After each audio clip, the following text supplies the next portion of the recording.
নমস্কার, অ্যাস্ট্রোইজডমে সবাইকে স্বাগতম। প্রিয় দর্শক, আজ আমরা জানব ধনুরাশির জাতকদের জন্য ১৬ থেকে ২২ মার্চ ২০২৬ সপ্তাহটি শিক্ষা, চাকরি, ব্যবসা ও আর্থিক ক্ষেত্রে কতটা শুভ বা চ্যালেঞ্জপূর্ণ হতে পারে। এখন চলুন বিস্তারিত আলোচনায় যাওয়া যাক। প্রথমত শিক্ষাক্ষেত্র পর্যালোচনা করি। ধনুরাশির শিক্ষার্থীদের জন্য এই সপ্তাহটি অনেক দিক থেকেই সম্ভাবনাময় হতে পারে। বিশেষ করে যারা প্রতিযোগিতামূলক পরীক্ষার প্রস্তুতি নিচ্ছেন, তারা নিজেদের দক্ষতা ও জ্ঞানের সঠিক প্রয়োগ করতে পারলে ভালো ফলাফল অর্জন সুযোগ পাবেন। এই সময়ে আপনার প্রতিযোগিতামূলক মনোভাব বৃদ্ধি পেতে পারে, যা আপনাকে অন্যদের থেকে এগিয়ে থাকতে সাহায্য করবে। তবে মনে রাখতে হবে, শুধুমাত্র আত্মবিশ্বাস যথেষ্ট নয়, নিয়মিত অধ্যবসায় এবং সঠিক পরিকল্পনাও সমানভাবে গুরুত্বপূর্ণ। উচ্চশিক্ষা গ্রহণকারী শিক্ষার্থীদের জন্য এই সময়টি অনুকূল বলে মনে করা যায়। গবেষণা প্রজেক্ট বা নতুন বিষয় শেখার ক্ষেত্রে আপনার আগ্রহ বাড়তে পারে। শিক্ষকদের কাছ থেকে সরাসরি সমর্থন সব সময় নাও পেতে পারেন, তাই নিজের প্রচেষ্টা ও অধ্যবসায়ের উপরে বেশি গুরুত্ব দেওয়া প্রয়োজন। সময় ব্যবস্থাপনা ঠিকভাবে করলে পড়াশোনার ক্ষেত্রে ভালো অগ্রগতি সম্ভব হবে। আর ওদিকে চাকরি ক্ষেত্রে দেখা যায়, চাকরিজীবী ধনুরাশির জাতকদের জন্য এই সপ্তাহে কিছু মিশ্র পরিস্থিতি দেখা দিতে পারে। কর্মক্ষেত্রে আপনার কাজের দক্ষতা এবং অভিজ্ঞতা থাকা সত্ত্বেও মাঝে মাঝে ঊর্ধ্বতন কর্মকর্তা বা প্রবীণ সহকর্মীদের সঙ্গে মতবিরোধের পরিস্থিতি তৈরি হতে পারে। এই ধরনের অবস্থায় আবেগপ্রবণ না হয়ে ধৈর্য এবং কূটনৈতিক মনোভাব বজায় রাখা অত্যন্ত গুরুত্বপূর্ণ। নিজের পরিকল্পনা বাস্তবায়নের সময় একটু বেশি সতর্ক থাকা দরকার, কারণ ভুল বোঝাবুঝি বা যোগাযোগের ঘাটতির কারণে আপনার কাজের মূল্যায়ন ঠিকভাবে নাও হতে পারে। তাই যেকোনো সিদ্ধান্ত নেওয়ার আগে পরিস্থিতি ভালোভাবে বিশ্লেষণ করা উচিত।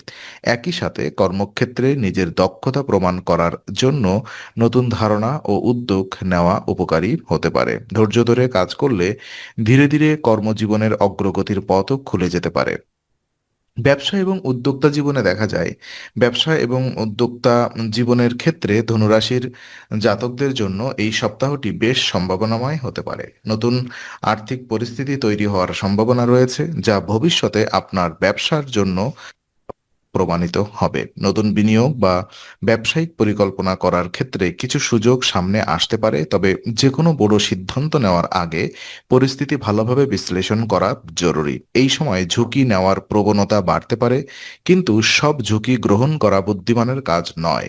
তাই আর্থিক লেনদেনের ক্ষেত্রে সতর্কতা অবলম্বন করা প্রয়োজন। পরিবারের সদস্য বা বিশ্বস্ত সহযোগীদের পরামর্শ নিলে অনেক সময় সঠিক সিদ্ধান্ত নেওয়া সহজ হয়ে যায়। ধৈর্য, পরিকল্পনা এবং বাস্তবিক চিন্তাভাবনা বজায় রাখতে পারলে ব্যবসায়িক ক্ষেত্রে ধীরে ধীরে স্থিতিশীলতা অগ্রগতি দেখা যেতে পারে। আর উপায় হিসাবে এই সপ্তাহে ধনুরাশির জাতকদের জীবনে বিভিন্ন সুযোগ ও চ্যালেঞ্জ একসাথে উপস্থিত হতে পারে। কখনো কর্মক্ষেত্রে মতবিরোধ, কখনো আর্থিক নতুন পরিস্থিতি। এই সব কিছু সামলাতে মানসিক শান্তি ও আত্মবিশ্বাস বজায় রাখা অত্যন্ত গুরুত্বপূর্ণ। অনেক সময় আমরা জীবনের ব্যস্ততা ও চাপের মধ্যে নিজের আধ্যাত্মিক শক্তিকে অবহেলা করি, কিন্তু আধ্যাত্মিক চর্চা মনকে শান্ত রাখে এবং সঠিক সিদ্ধান্ত নেওয়ার শক্তি দেয়। তাই এই সময়ে প্রতিদিন কিছু সময় নিজের মনকে শান্ত রাখার জন্য ব্যয় করা উপকারী হতে পারে। নিয়মিত প্রার্থনা বা জপ করার মাধ্যমে মনোযোগ ও ইতিবাচক শক্তি বৃদ্ধি পায়, যা জীবনের বিভিন্ন সমস্যা মোকাবেলা করতে সাহায্য করে। প্রতিদিন ২১ বার ওম শিব ওম শিব ওম জপ করুন। এটি মানসিক স্থিরতা, আত্মবিশ্বাস এবং ইতিবাচক শক্তি বৃদ্ধি করতে সহায়ক বলে মনে করা হয়। তো আজকের আলোচনা আমরা এখানেই শেষ করছি। ভালো লেগে থাকলে লাইক, কমেন্ট ও শেয়ার করুন। আরও এমন ভিডিও পেতে অবশ্যই চ্যানেলটি সাবস্ক্রাইব করুন। আবার দেখা হবে, ততক্ষণ ভালো থাকুন, শান্তিতে থাকুন। নমস্কার।